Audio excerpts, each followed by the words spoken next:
প্রিয় শিক্ষার্থীবৃন্দ, আজকের এই রমজানের প্রথম দিনে তোমাদেরকে মাহে রমজানের শুভেচ্ছা রইল এবং এই অনলাইন ক্লাসে তোমাদের স্বাগত জানাচ্ছি। আমি মোহাম্মদ নাসির উদ্দিন, সহকারী অধ্যাপক হিসাব বিজ্ঞান বিভাগ, ঢাকা কলেজ, ঢাকা। আমরা জানি যে তোমরা সারা দেশ থেকে এই ক্লাসগুলো অনুসরণ করছো, উপভোগ করছো, শেয়ার করছো, নিজেরা সমৃদ্ধ হচ্ছ। তোমাদের অন্য বন্ধুদের সাথে ওই ক্লাসগুলো শেয়ার করবে যাতে তারা উপকৃত হয়। আমরা গত 3টি ক্লাস দিয়েছি যৌথ মূলধনী কোম্পানির উপরে, যৌথ মূলধনী কোম্পানির মূলধন সংগ্রহের বিষয়ে। এই যে অধ্যায়টি আছে, এই অধ্যায়ে চতুর্থ অধ্যায়ে হিসাব বিজ্ঞান দ্বিতীয় পত্রের এই চতুর্থ অধ্যায়ে যৌথ মূলধনী কোম্পানির যে মূলধন সংগ্রহের বিষয়টি আছে, যাকে আমরা শেয়ার ইস্যু নামে অভিহিত করি, এই চ্যাপ্টারের আজকে লাস্ট ক্লাস। তাই আজকে সহ এই চ্যাপ্টারের উপর আমরা 4টি ক্লাস দিচ্ছি, যদিও কারিকুলামে 10টি ক্লাস নেওয়ার কথা রয়েছে। আমরা 4টি ক্লাসের মধ্যে টোটাল সবগুলো বিষয় নিয়ে আসার চেষ্টা করেছি। আমি বিশ্বাস করি তোমরা যারা অ্যাকাউন্টিং সেকেন্ড পেপারের চতুর্থ অধ্যায়ের এই 4টি ক্লাস ভালো করে ফলো করবে। আমি নিশ্চিত তোমরা এই চ্যাপ্টার থেকে যে কোনো অঙ্ক আসলে, যে কোনো প্রশ্ন আসলে আশা করি সফলকাম হবে, পরীক্ষায় সুন্দর করে সঠিকভাবে অ্যান্সার করতে পারবে। আজকে আমরা যে অঙ্কটি আলোচনা করব এটি একটি বোর্ডের প্রশ্ন, কিছুটা উপস্থাপনা এখানে ব্যতিক্রম। এই প্রশ্নটি তোমরা বোর্ডে ফলো করো, আমি হোয়াইট বোর্ডে এই প্রশ্নটি লিখেছি।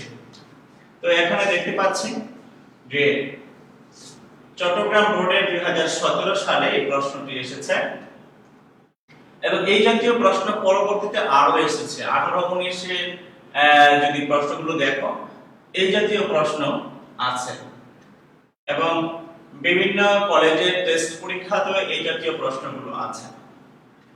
আমি পুরো প্রশ্নটা না তুলে প্রশ্নের মূল কথাগুলো এখানে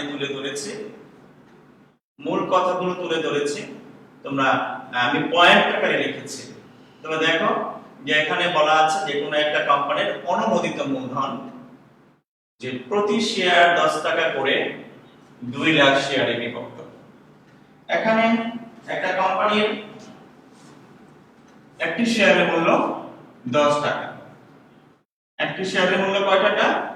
10 টাকা। আর টোটাল তার শেয়ার সংখ্যা আছে 2 লাখ শেয়ার আছে। তা এই 2 লাখ শেয়ার 10 টাকা করে তার টোটাল যে মূলধন হবে 20 লক্ষ টাকা। এই 20 লক্ষ টাকা হবে অনুমোদিত মূলধন। তাই আমরা বলতে পারি যে এখানে অনুমোদিত মূলধন হবে 20 লক্ষ টাকা।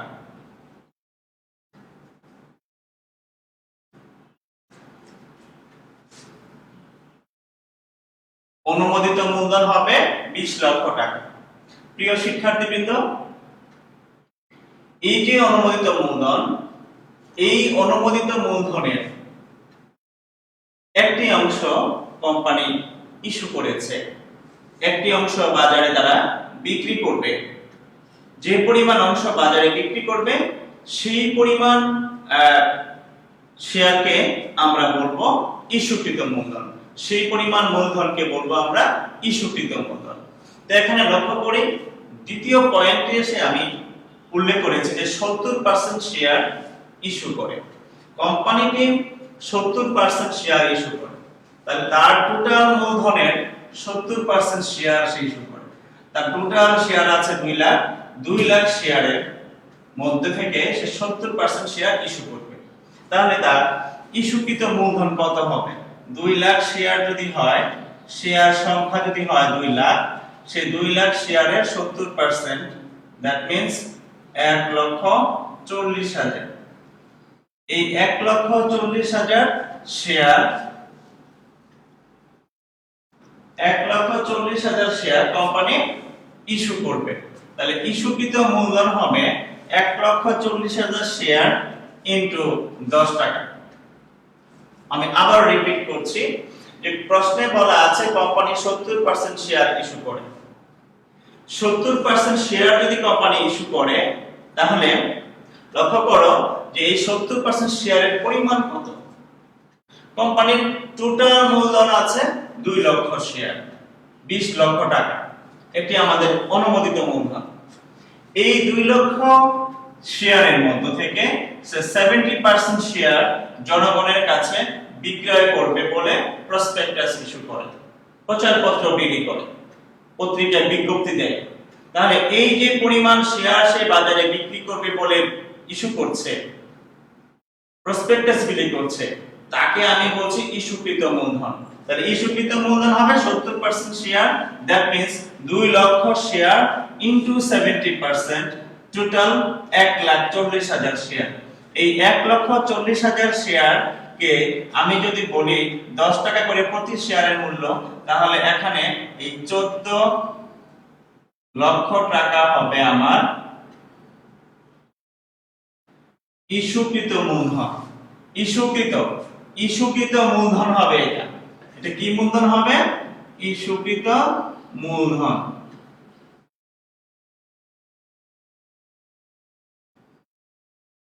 তাহলে আমি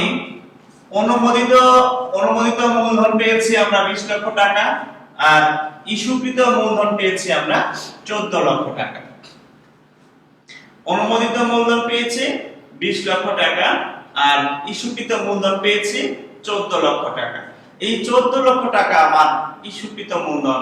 কিন্তু পরের পয়েন্টে, প্রশ্নের পরের ধাপে সেটা লক্ষ্য করো যে এখানে বলেছে 120% শেয়ারের আবেদন পাওয়া গেল। আমি ইস্যু করেছি 70%, দ্যাট মিন্স 1,40,000 শেয়ার। আমি 1,40,000 শেয়ারের জন্য আবেদন চেয়েছি, আমি পেয়েছি 120% শেয়ারের আবেদন। তাহলে আমার এই যে 120% শেয়ারের আবেদন পেয়েছি, এখানে আমার প্রশ্ন হলো আমার আবেদনকৃত শেয়ারের সংখ্যা কত? কি পরিমাণ শেয়ার আমি আবেদন পেয়েছি, কি পরিমাণ শেয়ারের জন্য আবেদনকারী কোম্পানির নিকট আবেদন করেছে, এটি আমাকে প্রথম এখান থেকে বের করে নিয়ে আসতে হবে।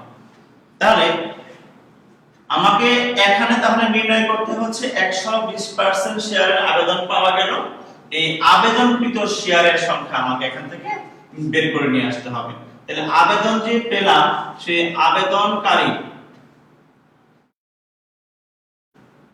আবেদনকারী বা আবেদনকৃত লিখি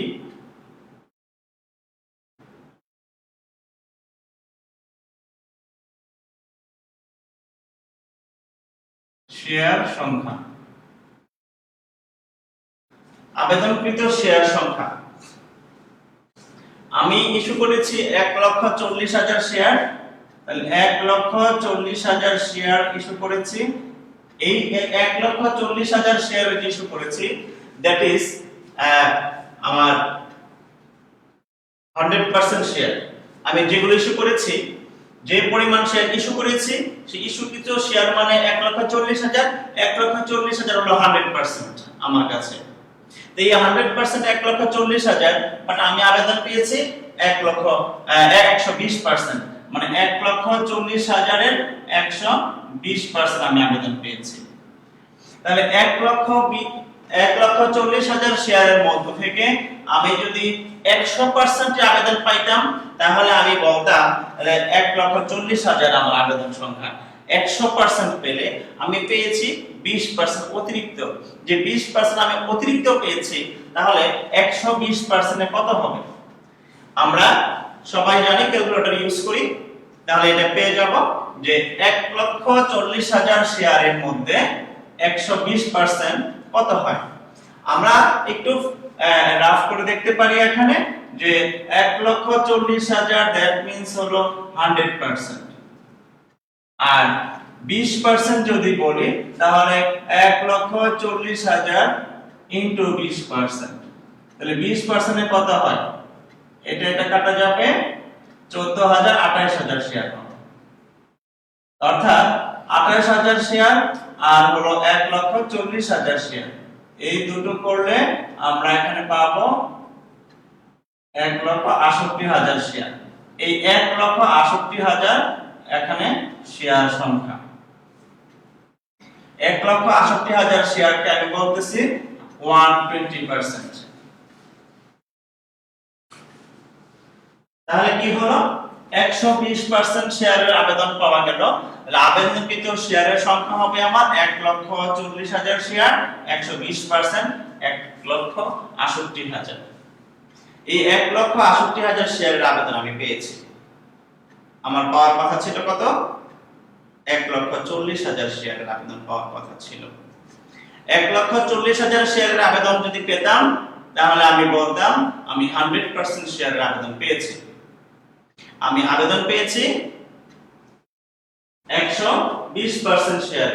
120% শেয়ার মানে আমার ইস্যুকৃত শেয়ার সংখ্যা 1,40,000 শেয়ার।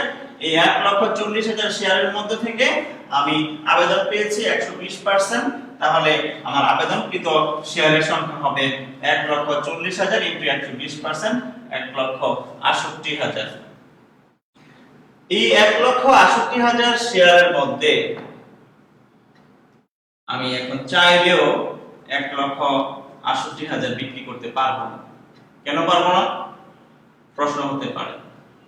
আমরা জানি কোম্পানি যে পরিমাণ শেয়ার ইস্যু করবে তার থেকে বেশি পরিমাণ শেয়ার সে বাজারে বিক্রি করতে পারবে না। কেন পারবে না? তোমরা দেখো, তুমি যদি বাজারে একটি পণ্য বাজারে নিয়ে যাও বিক্রি করার জন্য, কোন একটি গৃহপালিত পশু যদি বাজারে নিয়ে যাও, তুমি যদি দুটি পশু নিয়ে যাও, সে দুটি গৃহপালিত গরু তুমি বিক্রি করবে, দুটি গৃহপালিত তোমার কোনো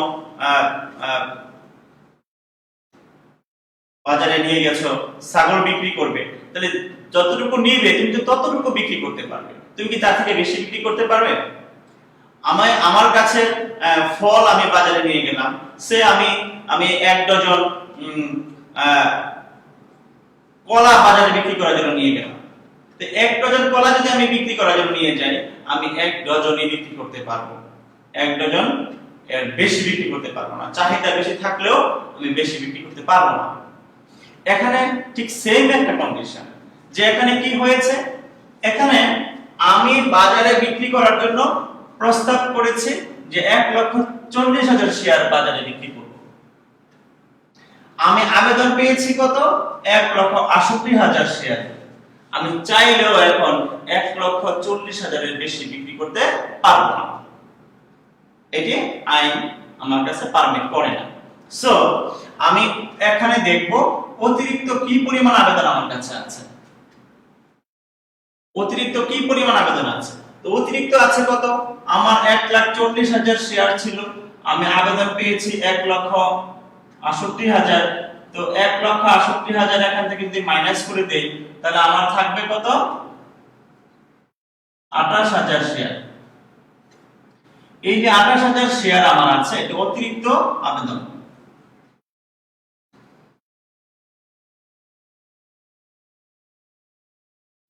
অতিরিক্ত আবেদন আমার কাছে আছে 28,000 শেয়ার।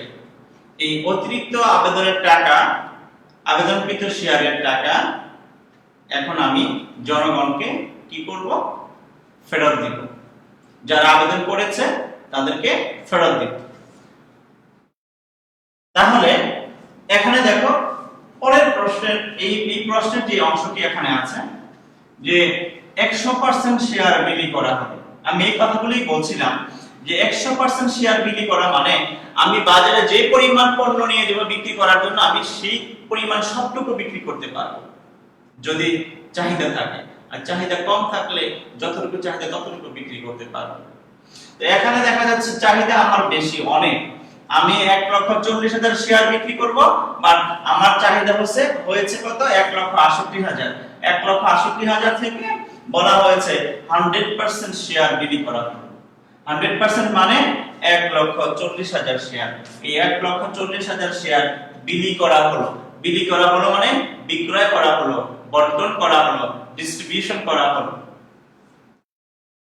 তাহলে আমার কাছে এখন আছে অতিরিক্ত আবেদন 28,000 শেয়ার। অতিরিক্ত আবেদন সম্পর্কে এখানে প্রশ্নে কোথাও কিছু বলা নাই। প্রশ্নে দেখো কোথাও বলা নাই যে অতিরিক্ত আবেদনের যে টাকা সেটা আমি কি করেছি কি করি নাই, কোনো ইনফরমেশন নেই। তবে আমরা জানি এটা ম্যান্ডেটরি যে অতিরিক্ত আবেদনের টাকা যদি আমার কাছে থাকে অবশ্যই সেই পরিমাণ টাকা জনগণের কাছে ফেরত দিতে হবে। যারা আবেদনকারী, যারা আবেদন করেছে তাদেরকে আমি শেয়ার দিতে পারি নাই, সো তাদেরকে আমি কি করব এখন, তাদেরকে সেই টাকাগুলো ফেরত দিয়ে দিব। এই ফেরত দেওয়ার ফাংশনটি এখানে উল্লেখ নেই প্রশ্নে, আমাকে ফেরত দিতে হবে। এই হলো 100% শেয়ার বিক্রি করার ফাংশনটি। এবার আসো লাস্ট এখানে যে স্টেপ আছে সেখানে বলেছে কি 2% অবলেখকের কমিশন প্রদান। 2% অবলেখকের কমিশন প্রদান বলতে আমরা কি বুঝি এটা এখন আমি একটু ব্যাখ্যা করব, তারপরে আমরা পরবর্তী আলোচনায় যাব। তোমরা যদি চিন্তা করো যে আমার টোটাল আবেদন ছিল যতই ছিল না কেন, আমি যেহেতু ইস্যু করেছি 1,40,000 শেয়ার, সো আমি 1,40,000 শেয়ার বিক্রয় করে অতিরিক্ত টাকা ফেরত দিয়েছি। তাহলে 1,40,000 শেয়ার বিক্রয় করে ইস্যু করে আমি কি পরিমাণ টাকা কালেক্ট করেছি, কি পরিমাণ অর্থ আমি পেয়েছি। যে পরিমাণ অর্থ আমি পাবো তাকে আমি বলি পরিশোধিত মূলধন বা আদায়কৃত মূলধন। তোমরা আগের ক্লাসগুলোতে এটি দেখেছো। আমি এখানে আগের ক্লাসে যা পড়ানো হয়েছে তার পরের ধাপে যাচ্ছি। সো যারা প্রথম 3টি ক্লাস করনি বা দেখোনি, ফলো করনি, তারা অনুগ্রহ করে প্রথম ক্লাস আগে ভালো করে দেখবে,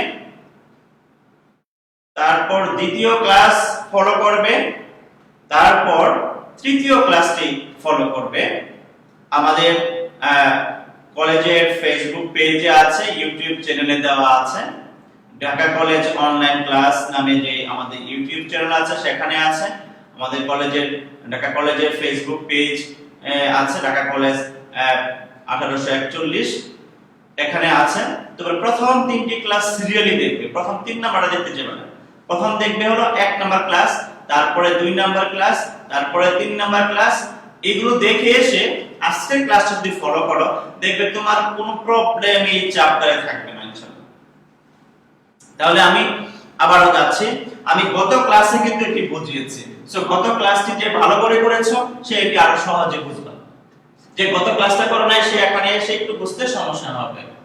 তাহলে আমরা এখানে আলোচনা করছি যে 2% অবলেখকের কমিশন প্রদান।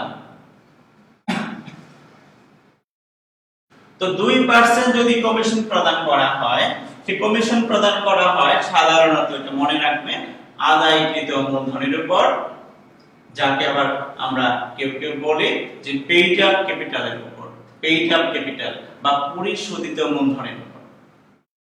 তাহলে আমরা এই যে বলছি যে পরিশোধিত মূলধন বা আদায়কৃত মূলধন, সেই মূলধনের উপর আমি অবলেখকের কমিশন দিব, অবলেখকের কমিশন দিব। এখন এই কমিশন কত টাকা, অবলেখকের কমিশন কত টাকা? প্রথমে আমরা দেখব যে এখানে পরিশোধিত মূলধন কত।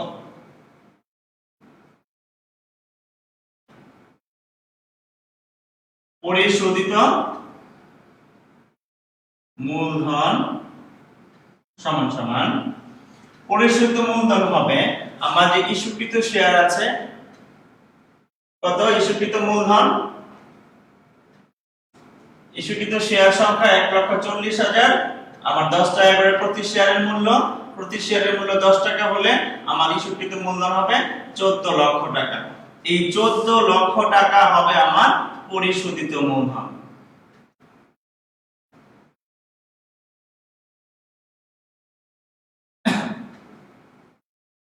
এই 14 লক্ষ টাকা আমার হবে পরিশোধিত মূলধন। ইস্যুকৃত মূলধন যা, তাই আমি এখানে বিক্রয় করেছি, বিলি করেছি। সো ইস্যুকৃত মূলধন, বিলিকৃত মূলধন, তলবকৃত মূলধন এবং পরিশোধিত মূলধন। এখানে কয়টি মূলধন? ইস্যুকৃত মূলধন, এই যে এটি। তারপরে যে আমি বিলি করেছি, আমি বলছি যতটুকু ইস্যু করেছি সবটুকু বিলি করেছি, যতটুকু বাজারে আমি নিয়েছি বিক্রি করার জন্য সবটুকু বিক্রি করেছি। সো আমি 14 লক্ষ শেয়ার যদি বাজারে 1,40,000 শেয়ার যদি বাজারে নিয়ে যাই, 1,40,000 যেহেতু বিক্রি করেছি, 1,40,000 এর দাম 14 লক্ষ টাকা। এটি আমার বিলিকৃত মূলধন, এটা আমার তলবকৃত মূলধন, এটি আমার আদায়কৃত মূলধন বা পরিশোধিত মূলধন বা পেইড আপ ক্যাপিটাল। এই পরিশোধিত মূলধনের উপরে আমাকে এই 2% অবলেখকের কমিশন প্রদান করতে হবে। কত টাকার উপর অবলেখকের কমিশন প্রদান করতে হবে প্রশ্নে উল্লেখ নেই, কিন্তু আমাকে বুঝতে হবে পরিশোধিত মূলধনের উপর অবলেখকের কমিশন প্রদান করতে হবে। তাহলে অবলেখকের কমিশন হবে কত? অবলেখকের কমিশন, অবলেখকের কমিশন 14 লক্ষ ইনটু 2%। 2% যদি হয় তাহলে কত টাকা হবে?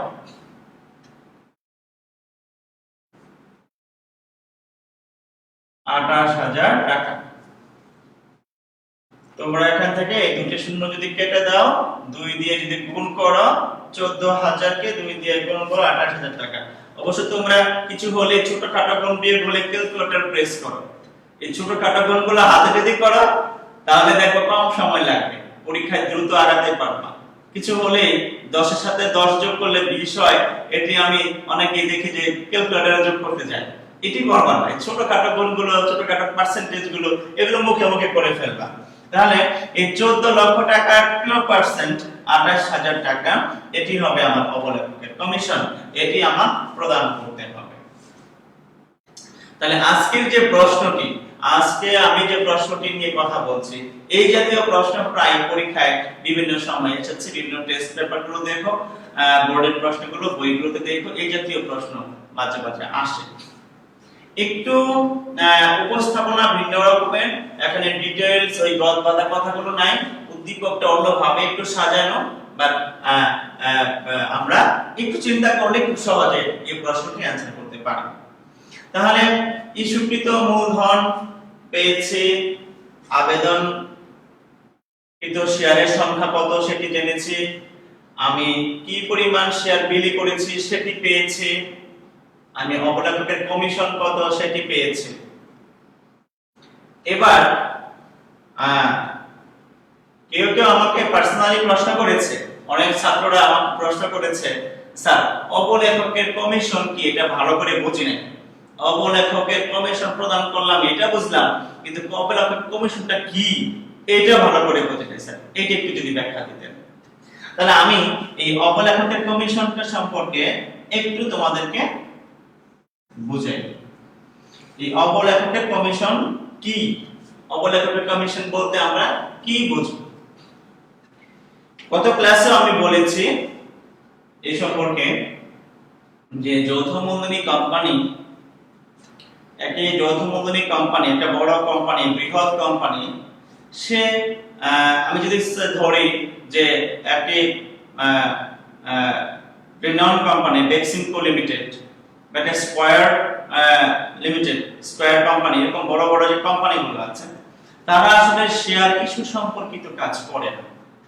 কোন কোম্পানি তার যে ফাংশন, যদি আমি বলি কোন একটা ঔষধ কোম্পানি, সে কি করে ঔষধ কিভাবে প্রোডাকশন করবে, কিভাবে এটি বাজারে বিক্রি করবে, ঔষধের মান কিভাবে ঠিক রাখবে, ঔষধের তৈরি করার জন্য যে কাঁচামাল সেটি কোথা থেকে সংগ্রহ হবে, তার যে স্টাফ আছে তাদেরকে কিভাবে সে ম্যানেজ করবে, সে এই কাজগুলো করে। কিন্তু মূলধন সংগ্রহ করার জন্য তার শেয়ার ইস্যু করতে হবে, বাজারে শেয়ার বিক্রি করতে হবে, এবং ওখান থেকে সে বড় অঙ্কের টাকা সংগ্রহ করতে চায়, পুঁজি সংগ্রহ করতে চায়, এবং সে পুঁজি দিয়ে সে বিজনেস করবে। সে চায় ক্যাপিটাল, টাকা পেলে ব্যবসা করবে, টাকা পেলে তার বিজনেসটাকে সেইভাবে রান করবে। কিভাবে পণ্য প্রোডাকশন হবে, কিভাবে সেল হবে, কিভাবে পণ্যের মান বজায় রাখবে, জনগণকে কিভাবে ভালো পণ্য উপহার দিবে, এগুলো তাদের ফাংশন, এগুলো তারা নিয়মিত করে থাকে। কিন্তু কিভাবে শেয়ার ইস্যু করবে, কিভাবে শেয়ার ইস্যু করে পুঁজি সংগ্রহ করবে, এই শেয়ার সম্পর্কিত যে কাজগুলো, এটা জটিল প্রক্রিয়া, এটা আইনগত প্রসেস। এই প্রক্রিয়া প্রতিপালন করার জন্য এই একটি কোম্পানি, আমি যদি বলি যে ভ্যাকসিনকো লিমিটেড, তারা কি করবে, তারা যদি শেয়ার ইস্যু করে তাহলে তারা অন্য একটা কোম্পানি যারা এক্সপার্ট এই কাজগুলো করার জন্য তাদের সাথে চুক্তি করে। সে কোনো ব্যাংক হতে পারে, হ্যাঁ, কোনো ব্যাংক হতে পারে, কোনো আর্থিক প্রতিষ্ঠান হতে পারে যারা এই কাজগুলো করে। আমি যেমন গত ক্লাসে বলেছি যে আইসিবি, ইনভেস্টমেন্ট কর্পোরেশন বাংলাদেশের একটা সরকারি প্রতিষ্ঠান, রিনাউন্ড প্রতিষ্ঠান, তারা এই কাজগুলো খুব ভালো করে করে। তোমরা কমার্স স্টুডেন্ট, ব্যবসায় শিক্ষার ছাত্র, তোমরা আইসিবি সম্পর্কে পড়েছো। তোমরা বিভিন্ন ব্যাংকের এই ধরনের কোম্পানি, সাবসিডিয়ারি কোম্পানি আছে যারা এই শেয়ার ইস্যু সম্পর্কিত কাজগুলো করে। তো যারা এই শেয়ার ইস্যু কাজগুলো করে, শেয়ার বাজারে বিক্রি সম্পর্কিত কাজগুলো করে, তাদের সাথে কি করে, এই যে কোম্পানি বাজারে শেয়ার বিক্রি করবে তারা চুক্তি করে যে আপনি আমার এই কোম্পানির শেয়ার বিক্রি করে দিবেন, শেয়ার ইস্যুর যাবতীয় কাজগুলো করে দিবেন, আইনগত যে প্রসেসগুলো সেগুলো মেনটেন করবেন, আপনাকে আমি একটা টাকা আপনাকে আমরা দিব। আমার শেয়ার বিক্রি করার দায়িত্ব আপনার, কিভাবে বিক্রি করবেন সেটা আপনি বুঝবেন, এটা আমি কিছু জানি না ভাই, আপনার দায়িত্ব, আপনি এটা করে দিবেন। আপনি আমার কাছে কয় টাকা চান, কিভাবে আপনাকে আমি আপনার সম্মানটা দিতে পারি। তখন ওদের সাথে এই শেয়ার ইস্যু যে কোম্পানি ইস্যু করবে, সেই কোম্পানি অন্য একটি কোম্পানির সাথে, অন্য একটি প্রতিষ্ঠানের সাথে বা কোনো ব্যাংকের সাথে যারা এই কাজগুলো করে তাদের সাথে একটা চুক্তিবদ্ধ হয়। এই চুক্তির মাধ্যমে তাদেরকে বলে যে তোমার এই কাজগুলো তুমি করে দিবা, আমার শেয়ার বিক্রি করে দিবা, তুমি কে কিনবে, কে বেচবে, কিভাবে করবা, এগুলো আমি জানি না, কিন্তু তোমরা করবা, আমি তোমাদেরকে একটা কমিশন দিব। এই যে কমিশন, তাকে বলা হয় আন্ডাররাইটার কমিশন, অবলেখকের কমিশন। এই অবলেখকের কমিশন কখন দেওয়া হবে, যখন সে সকল শেয়ার বিক্রি করে টাকাটা আমাকে হ্যান্ডওভার করবে, আমি তার কাছ থেকে টাকা পাবো, তারপরে বলবো এই যে আমার প্রাপ্ত টাকা, পরিশোধিত মূলধন এটা, এইবার এই মূলধনের একটা অংশ তোমাকে নাও দিয়ে দিলাম। এখানে প্রশ্নে বলা আছে যে 2% সেই অবলেখকের কমিশন। এই অবলেখকের কমিশন আমি যদি দেই, এটি আমার একটা ব্যয়, এই ব্যয়কে আমি বলবো অসমন্বিত ব্যয়। এটা সম্পদ পাশে আমি কৃত্রিম সম্পদ হিসেবে দেখাবো। পরবর্তীতে এই অবলেখকের কমিশন পরিচালনা পর্ষদ সিদ্ধান্ত নিয়ে ভবিষ্যতে ধাপে ধাপে ধীরে ধীরে কি করবে, এটি অবলোকন করবে, হিসাব থেকে আস্তে আস্তে মুছে ফেলবে, এবং অবলেখকের কমিশন একটি কৃত্রিম সম্পদ বা অসমন্বিত ব্যয় হিসেবে আমরা দেখাচ্ছি, এই ব্যয়টা আস্তে আস্তে অবলোকন করবে। যেভাবে তোমরা পড়েছো শ্রমের অবলোকন, তোমরা পড়েছো ইজারা সম্পত্তির অবলোকন, এভাবে এই অবলেখকের কমিশন অবলোকন করা হবে। এই অবলোকন করা হলে কি হয়, কিভাবে হবে, সেটি আমরা আবার পরবর্তী ক্লাসে, আমরা পরবর্তী চ্যাপ্টারে শেখাবো। পঞ্চম অধ্যায়, হিসাব বিজ্ঞান দ্বিতীয় পত্রের পঞ্চম অধ্যায় আমরা সেটা শেখাবো, ডিটেইলস তোমাদেরকে শেখাবো। তাহলে আমার কাছে মনে হয় এখন আমরা যে এই অঙ্কটি নিয়ে আলোচনা করছি, তোমরা নিশ্চয়ই মোটামুটি এই অঙ্কটি পারবে। যেমন প্রথমে শেয়ার আবেদন পাওয়া গেল, শেয়ার আবেদনের জাবেদা কি হবে, তোমরা গত 3টি ক্লাসে এটা নোট করেছো, শিখেছো। শেয়ার আবেদন টাকা পাওয়া গেলে কি হবে, ব্যাংক হিসাব ডেবিট, শেয়ার আবেদন হিসাব ক্রেডিট। আমি আবার বলছি, শেয়ার আবেদনের টাকা পাওয়া গেল। আমরা এখানে শেয়ার আবেদন পেয়েছি 1,68,000 শেয়ার। এই 1,68,000 শেয়ারের আবেদনে যাবে হবে ব্যাংক হিসাব ডেবিট, শেয়ার আবেদন হিসাব ক্রেডিট। আমি আবার রিকল করছি, শেয়ার আবেদন টাকা যখন পাওয়া যায় কি হবে, আমি আজকে লিখছি না, তোমরা একাধিকবার লিখেছি, একই জিনিস লিখেছি, আমরা নতুন কিছুতে যাব এর জন্য লিখছি না। শেয়ার আবেদন টাকা পাওয়া গেলে যাবে হবে ব্যাংক হিসাব ডেবিট, শেয়ার আবেদন হিসাব ক্রেডিট। নেক্সট, এই শেয়ারগুলো যখন বিলি করা হবে, যখন এই শেয়ারগুলো বন্টন করা হবে, তখন এই শেয়ারের টাকা, আবেদনের টাকা মূলধনে স্থানান্তর করা হবে। এটি আমরা প্রথম অঙ্ক থেকে ধরে পরের প্রত্যেকটি অঙ্কে আমরা করেছি। শেয়ার আবেদনের টাকা যখন মূলধনে নেওয়া হয় তখন যাবে হবে শেয়ার আবেদন হিসাব ডেবিট, মূলধন হিসাব, শেয়ার মূলধন হিসাব ক্রেডিট। তাহলে শেয়ার আবেদনের টাকা যখন মূলধনে নিব, বিলি করব, বিলি করা মানে এটা মূলধনে নিতে হবে। মূলধনে নিলে আমরা যাবে করব শেয়ার আবেদন ডেবিট, মূলধন হিসাব ক্রেডিট। আর অতিরিক্ত আবেদনের টাকা আমি ফেরত দিব। আমি বলছি যে অতিরিক্ত আবেদন আমার এখানে আছে 28,000 শেয়ার। এই 28,000 শেয়ারের মূল্য কত? 28,000 শেয়ারের মূল্য 10 টাকা করে। 10 টাকা করে কত হবে 28,000 শেয়ারের মূল্য? 28,000 শেয়ারের মূল্য 10 টাকা করে যদি হয়, এখানে হবে 2,80,000 টাকা।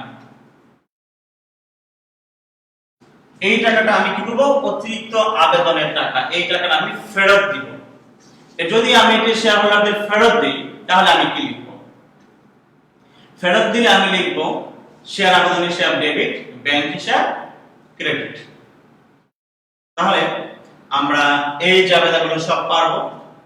অবলেখকের কমিশনের জাবেদা, এটা আমরা গত ক্লাসেও পড়েছি, এই বিষয়টি শিখিয়েছি এবং এর সাথে আরো কিছু খরচ শিখিয়েছি। যে ইস্যু সংক্রান্ত যে অন্যান্য খরচগুলো আছে সেগুলোকে আমি প্রাথমিক খরচ বলি, সেগুলো শিখিয়েছি। ব্যাংক এই শেয়ারগুলো বিক্রি করে অর্থ সংগ্রহ করে। কোন ব্যাংকের সাথে আলাদা চুক্তিপত্র করতে হয় যে আপনার অ্যাকাউন্টে, আপনার এখানে এই ব্যাংকে এই টাকাগুলো জমা হবে আমার কোম্পানির নামে। তাদেরকে একটা ব্যাংক চার্জ দিতে হয়। ব্যাংক এখানে হিউজ কাজ করে এটার জন্য। ব্যাংক চার্জ যদি হয় সেগুলো এরকম একই নিয়মে এই জায়গাগুলো হয়। যেমন অবলেখক কমিশন হলে অবলেখক কমিশন ডেবিট, ব্যাংক হিসাব হবে ক্রেডিট। এই 28,000 টাকার জাবেদা হবে অবলেখক কমিশন ডেবিট, ব্যাংক হিসাব ক্রেডিট। যদি কোনো অঙ্কে ব্যাংক চার্জ থাকে যে ব্যাংক চার্জ পরিশোধ করতে হবে, তোমরা জাবেদা লিখবে ব্যাংক চার্জ হিসাব ডেবিট, ব্যাংক হিসাব ক্রেডিট। এখানে ব্যাংক চার্জটা অসমন্বিত ব্যয়। এখানে ব্যাংক চার্জ নরমাল কোনো খরচ না, পরিচালন খরচ না বা অন্যান্য কোনো খরচের মধ্যে যাবে না, এটি একটি অসমন্বিত ব্যয়। শেয়ার ইস্যু সংক্রান্ত যত খরচ হবে সকল খরচকে অসমন্বিত ব্যয়ের মধ্যে বসাতে হবে। কৃত্রিম সম্পদ রূপে এটি আর্থিক অবস্থার বিবরণীর সম্পদ পাশে বসাতে হবে। আজকের যে কথাগুলো আমি বলছি এগুলো যদি বারবার মনে রাখো, তোমাদের অ্যাকুরেট অঙ্ক করার জন্য খুবই সহায়ক হবে, সঠিক অঙ্ক করার জন্য খুবই সহায়ক হবে। তাহলে এই অবলেখকের commission, bank charge, share issue সংক্রান্ত খরচ, আইনগত খরচ, অন্যান্য যত খরচ, শেয়ার ইস্যু সম্পর্কিত যত খরচ হবে, এনি কাইন্ডস অফ এক্সপেন্স, সবগুলোকে আমি বলবো আমরা এগুলোকে ডেবিট করব আর ব্যাংক হিসাব ক্রেডিট করব।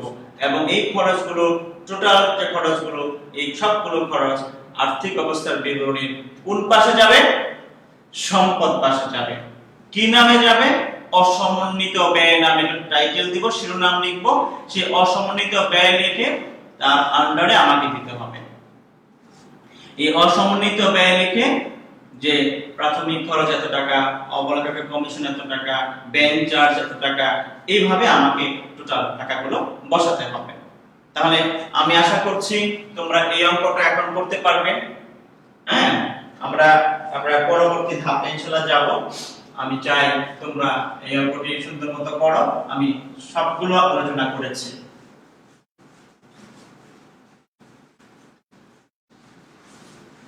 প্রিয় শিক্ষার্থী বন্ধুরা, তোমরা বাসায় আলোচনা করবে, নিজেরা বন্ধুদের সাথে তোমরা অনলাইনে আলোচনা করতে পারো। তোমরা বিভিন্ন গ্রুপ করে সেই গ্রুপে ডিসকাস করতে পারো। এতে কি হবে? তোমার এক বন্ধু একটু ভালো বুঝলো, সে একটু শেয়ার করতে পারে। তুমি একটু কম বুঝেছো, তুমি ওর সাথে শেয়ার করতে পারো। এইভাবে তোমরা গ্রুপে, ফেসবুকে, বিভিন্ন টুইটারে বা মেসেঞ্জারে, বিভিন্ন গ্রুপ, ভাইবার, হোয়াটসঅ্যাপ, বিভিন্ন যে মিডিয়াগুলো আছে সেখানে তোমরা গ্রুপ করে এখানে গ্রুপে স্টাডি করতে পারো, তোমাদের এই প্রবলেমগুলো তুলে ধরতে পারো। হ্যাঁ, এক একজন এক একটা মন্তব্য করলো যে এইটা আমি বুঝি না, তো তোমরা যে বুঝো সে যদি একটু শেয়ার করো তাহলে কি হবে, তাহলে দেখবা এইভাবে নিজেদের মধ্যে ডিসকাশন হবে। তোমরা যে দূরে আছো, এক একজন এক এক জায়গায় আছো, তোমরা এই ডিজিটাল বাংলাদেশের সুফল তখন ভোগ করতে পারবে।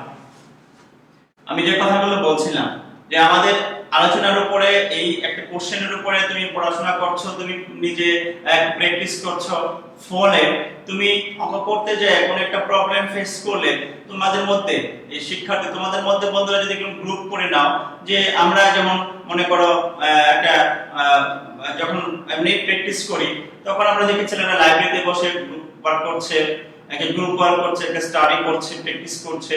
কোনো প্রবলেম হলে এক বন্ধু আরেক বন্ধুকে বলছে, বন্ধু আমি তো এই অঙ্কটা বুঝতে পারছি না, আমি এটা এভাবে করেছি, তুমি কি পারো? তো সে বলে হ্যাঁ এটা আমি পারি, সে বুঝায় দিল তাকে।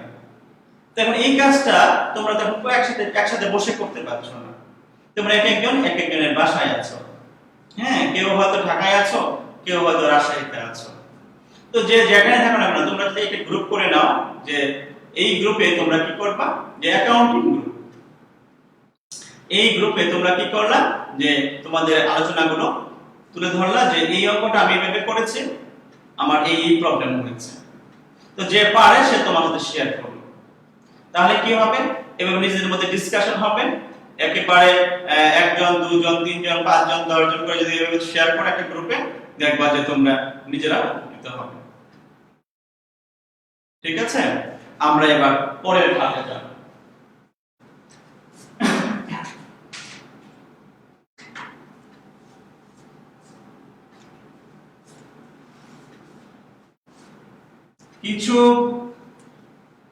কিছু আলোচনা আছে যেগুলো করা উচিত, এই চ্যাপ্টারের টু দা পয়েন্ট আলোচনা করা উচিত। সেগুলো হলো যে তোমরা লক্ষ্য করে দেখবে যে কিছু প্রশ্ন আসে এমসিকিউতে, যেগুলো ডিটেইলস না বুঝলে আসলে সেই এমসিকিউ গুলো আনসার করা যায় না। এবং অঙ্কের মধ্য থেকে, প্রশ্নের মধ্য থেকে যে অঙ্কগুলো আসে সেখান থেকেও কিছু বিষয় আসে এমন যে আমার যদি ডেপথনেস ভালো না থাকে আমি এই প্রশ্নটা বুঝতে পারি না। তো সেজন্য আমি কিছু বিষয় তোমাদেরকে আলোচনা না করলেই হবে না, সেগুলো আমি তুলে ধরছি। প্রশ্নে বলা থাকে সাধারণ শেয়ার ইস্যু করা হলো, এরকম কিছু বলা থাকে যে সাধারণ শেয়ার ইস্যু করা হলো। তো সাধারণ শেয়ার এটা আবার কি? কেউ বলতে পারে স্যার শেয়ার ইস্যু এটা বুঝলাম, সাধারণ শেয়ার কি স্যার এটা তো বুঝি না। তো প্রশ্নে বলা আছে যে এরকম একটা কোম্পানি, তারা এতগুলো শেয়ার এত টাকা দামে সাধারণ শেয়ার ইস্যু করলো। তো ছেলেরা প্রশ্ন করে স্যার সাধারণ শেয়ার কি, এটা তো পড়িনি স্যার, মানে আমরা বলতে দেখেছি শেয়ার ইস্যু করেছি। তো সাধারণ শেয়ার হলো একটি যৌথ মূলধনী কোম্পানির যারা পরিচালনা করবে, যারা কোম্পানি পরিচালনা করবে, যারা এই কোম্পানির ম্যানেজমেন্টের দায়িত্ব পালন করবে, যারা কোম্পানির সিদ্ধান্ত গ্রহণের ক্ষেত্রে ভোটাধিকার প্রয়োগ করবে, অধিকার যাদের রয়েছে তাদেরকে সাধারণ শেয়ারের মালিক বলা হয়, সাধারণ শেয়ার হোল্ডার বলা হয়। কোম্পানির, এটাকে আমরা বলি অর্ডিনারি শেয়ার।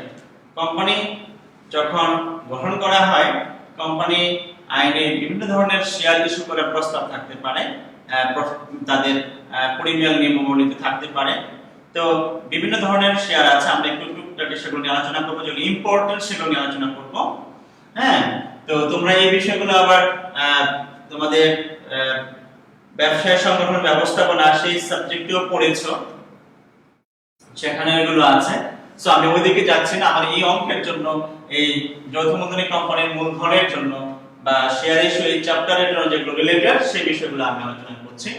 তো সাধারণ শেয়ার হলো যে কোন একটা কোম্পানি, যে শেয়ার হোল্ডাররা কোম্পানির মালিকানায়, সরাসরি কোম্পানির মালিকানায় অংশগ্রহণ করে, কোম্পানির পরিচালনায় অংশগ্রহণ করে, কোম্পানির বিভিন্ন সিদ্ধান্তে ভোটাধিকার প্রয়োগ করার অধিকার রাখে, তাদেরকে আমরা বলবো সাধারণ শেয়ার হোল্ডার, সাধারণ শেয়ারের মালিক। তাহলে এই জাতীয় শেয়ার হলো আসলে এই জাতীয় শেয়ার হোল্ডার যারা, তারাই কোম্পানির প্রকৃত মালিক। তারপরে আমরা আলোচনায় আসি অগ্রাধিকার শেয়ার।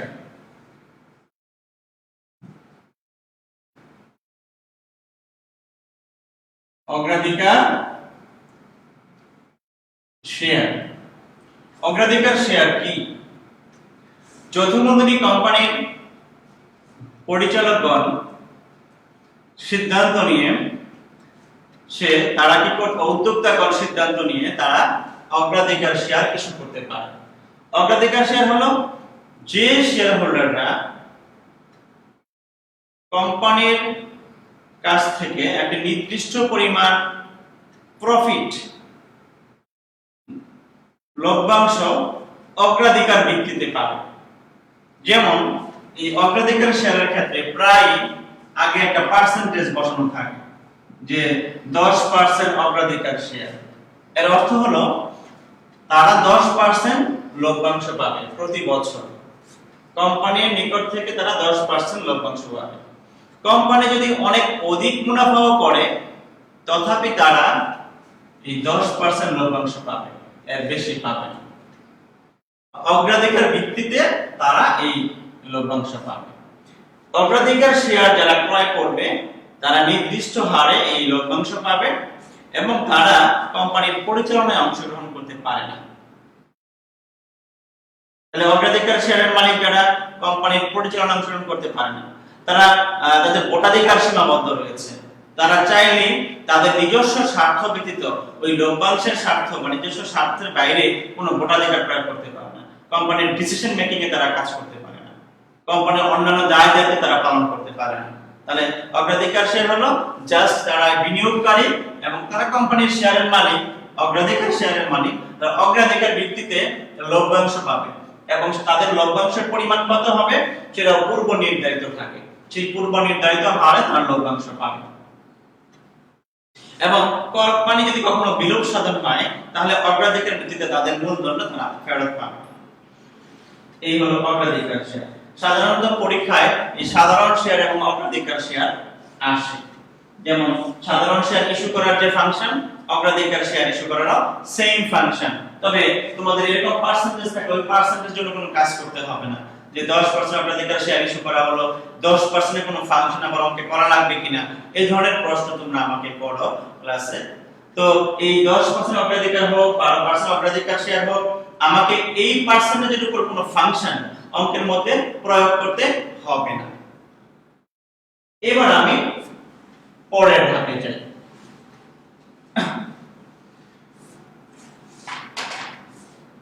স্টক বলতে কি বোঝায়? স্টক, স্টক শেয়ার কি, স্টক কি?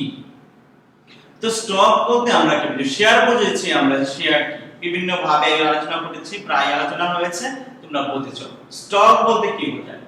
স্টক হলো কোম্পানির যে মূলধনের পরিমাণ আদায় করা হয়, আদায়কৃত মূলধন বা পরিশোধিত মূলধন, সেই পূর্ণ পরিশোধিত মূলধনের, পূর্ণ আদায়কৃত মূলধনের সম্পূর্ণ অংশকে একসাথে স্টক বলা যেতে পারে। সে আমি যদি 10 লক্ষ টাকা মূলধন কালেকশন করি, শেয়ার বিক্রি করে কোন একটা কোম্পানি 10 লক্ষ টাকা মূলধন সংগ্রহ করেছে, এই যে তার আদায়কৃত মূলধন 10 লক্ষ টাকা, পুরো 10 লক্ষ টাকাকে একসাথে স্টক বলা যেতে পারে। এটি কিভাবে নির্ধারণ করা হবে বা এটিকে বিভক্ত করা হবে কিনা ক্ষুদ্র ক্ষুদ্র এককে, এটি কোম্পানির পরিমেয় নিয়মাবলীতে ডিটেইলস লেখা থাকে। পরিমেয় নিয়মাবলীর বিধান অনুসারে এটিকে বিভক্ত করা যায়।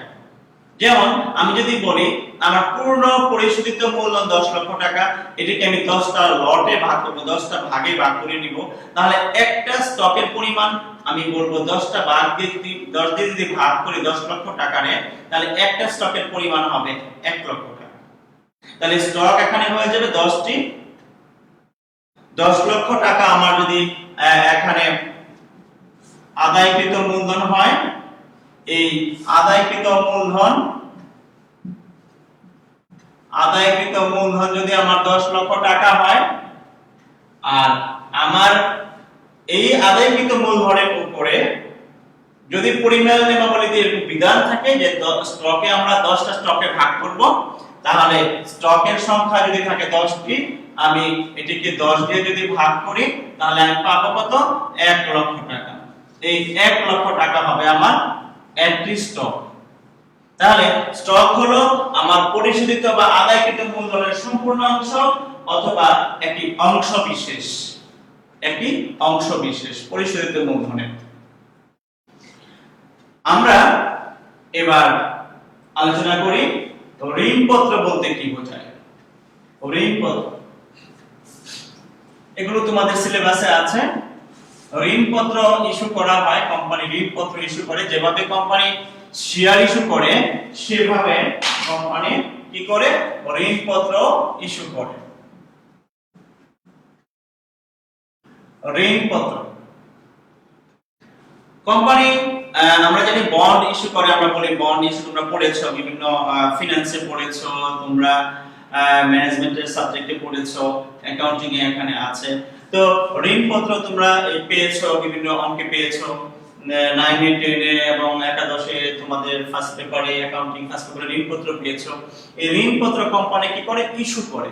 কোম্পানি এই ঋণপত্র ইস্যু করার প্রক্রিয়াটা কি? যৌথ মূলধনী কোম্পানি যে প্রক্রিয়ায় শেয়ার ইস্যু করে সেই প্রক্রিয়ায় ঋণপত্র ইস্যু করে। প্রশ্ন হলো ঋণপত্র কি? আসলে এটা একটি সার্টিফিকেট। এই সার্টিফিকেট বিক্রি করে কোম্পানি মূলধন সংগ্রহ করে, অর্থাৎ ঋণ সংগ্রহ করে। এই ঋণের টাকা দিয়ে সে ব্যবসা করে, সে বিজনেস করে। এবং ঋণপত্র যখন সংগ্রহ করা হয়, ঋণপত্র যখন বিক্রি করা হয়, তখন যারা বিনিয়োগকারী তারা যখন ঋণপত্র ক্রয় করে, তখন তাদের কাছ থেকে এই ঋণপত্র বিক্রি করে যে অর্থ আমি সংগ্রহ করলাম, সেই অর্থ দিয়ে আমি বিজনেস গ্রহণ করব, বিজনেস পরিচালনা করব। সো ঋণপত্র আমার জন্য একটা ঋণ বা দায়, কোম্পানির জন্য একটা ঋণ বা দায়। তো শেয়ার যেভাবে ইস্যু করে কোম্পানি, সেম প্রক্রিয়ায় কোম্পানি ঋণপত্র ইস্যু করে। কখনো পরীক্ষায় যদি ঋণপত্র ইস্যুর অঙ্ক আসে, তোমরা আবার ঘাবড়ে যেও না যে কিভাবে করব।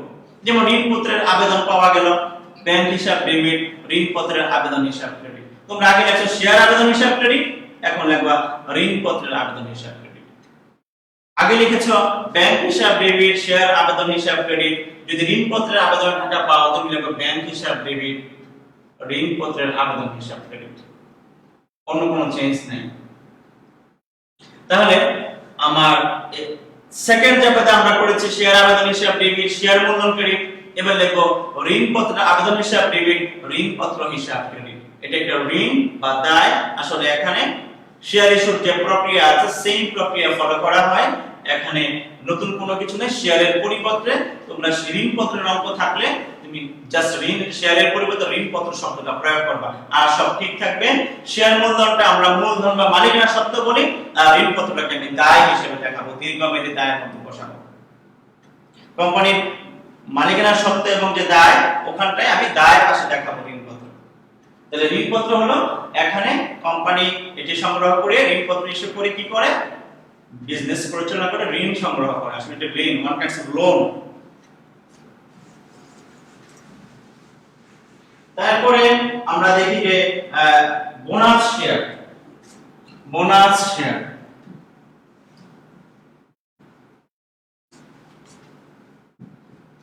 বোনাস শেয়ার কি? বোনাস শেয়ার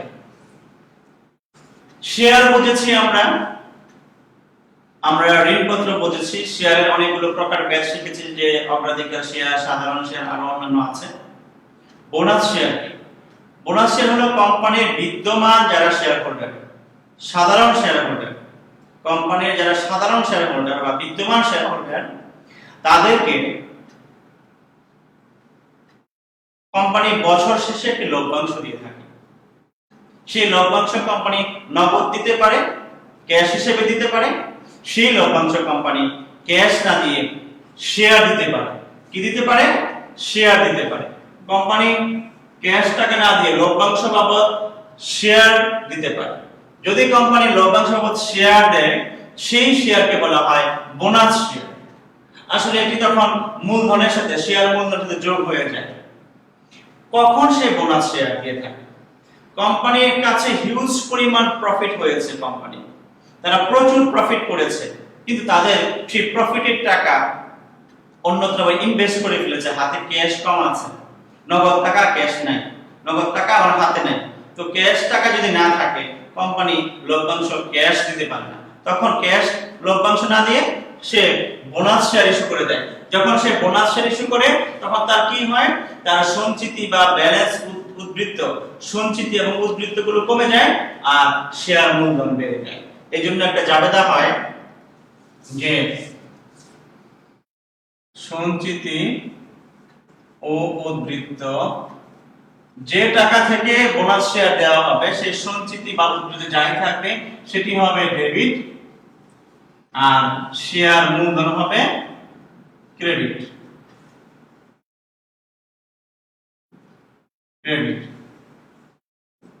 এখানে কেউ কেউ দুটো জাবেদা করে, দুটো জাবেদা করা যায় যে সঞ্চিত এবং উদ্বৃত্ত এটাকে আমি ডেবিট করব আর বোনাস শেয়ার তহবিল করে বোনাস শেয়ার তহবিল ক্রেডিট করব, পরবর্তীতে বোনাস শেয়ার তহবিল ডেবিট করব আর শেয়ার মূলধন ক্রেডিট করব।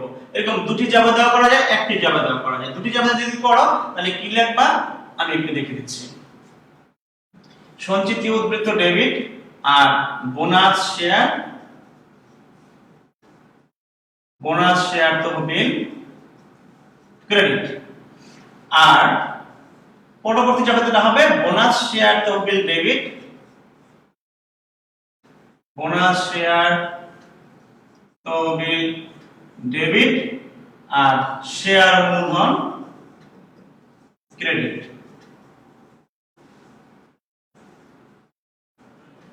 তাহলে আমরা এভাবে এই বোনাস শেয়ারের ফাংশন করতে পারি।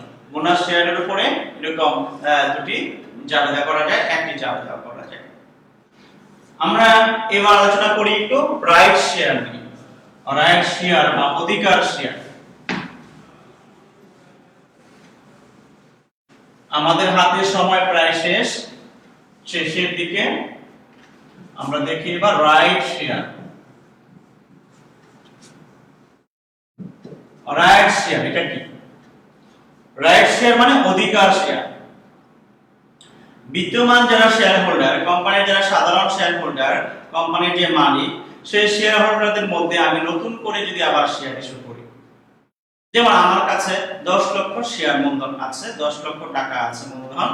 এই 10 লক্ষ টাকা আমি একটি শেয়ার 10 টাকা করে 1 লক্ষ শেয়ার বিক্রি করে পেয়েছিলাম। তাহলে 1 লক্ষ শেয়ার বিক্রি করে আমি 10 লক্ষ টাকা পেয়েছি। এই 1 লক্ষ শেয়ার হলো আমার বিদ্যমান শেয়ার সংখ্যা।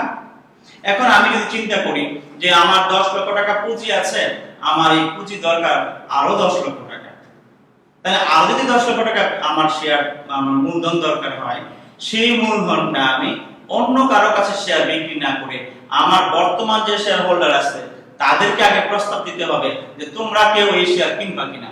তোমরা যদি শেয়ার কিনতে চাও, তোমরা যদি এই শেয়ারগুলো ক্রয় করতে চাও, তাহলে তোমাদেরকে আমি আগে এই শেয়ারগুলো তোমাদের কাছে বিক্রয় করব।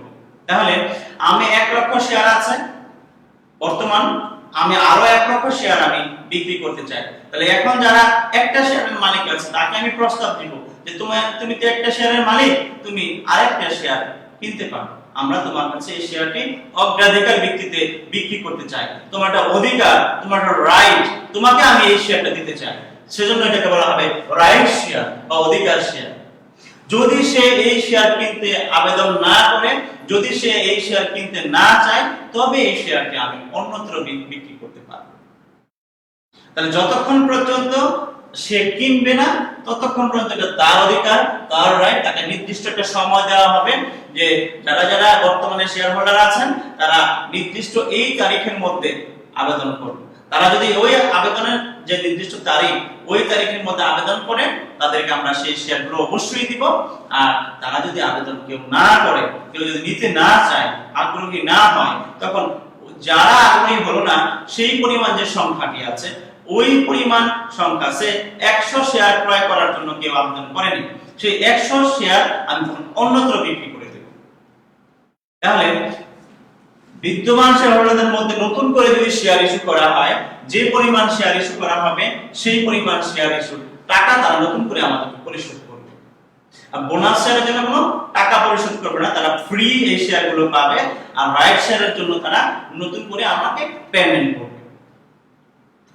তো আমরা বন্ধুরা আজকের এই আলোচনাটি এখানেই শেষ করব। তোমরা সবাই ভালো থেকো, সুস্থ থেকো, নিরাপদে থেকো, আমাদের জন্য দোয়া করো, আমরা যেন তোমাদেরকে আরো সেবা দিতে পারি, এভাবে আরো ক্লাস নিতে পারি। আর আমরা তোমাদের জন্য দোয়া করি, তোমরা ভালো থেকো, সুস্থ থাকো, নিরাপদে থাকো এবং সামাজিক দূরত্ব বজায় রেখে চলো। আল্লাহ হাফিজ।